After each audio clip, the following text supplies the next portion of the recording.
کہ جوان کا جنگ کے میدان میں اصول کیا ہونا چاہیے. فرمایا تزول الجبال ولا تزول.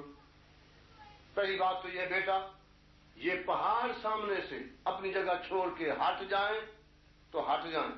تو علی کا شیر ہے، تیرے قدم میدان سے نہ ہٹے.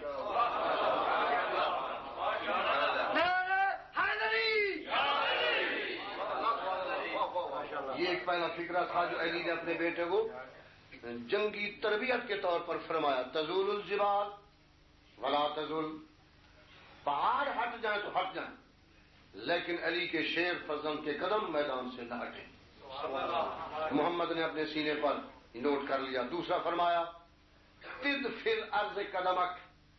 بیٹا زمین پر اپنے قدموں کو ایسے گاڑ دو جس طرح میخ لکڑی میں گڑ جاتی ہے. تیسرا سبق جو آپ نے فرمایا وہ یہ تھا کہ ورمے بے بصرے کا اکثر قوم. صرف تیری نگاہ سامنے والے لڑنے والے سپاہی تک محدود نہ رہے. لڑ سامنے والے سپاہی سے، لیکن نظر تیری فوج کے آخری سپاہی تک برابر ہو، تاکہ فوج دشمن کا ہر سپاہی سمجھے کہ علی کے شیر کی تلوار میرے سر پر آ رہی ہے.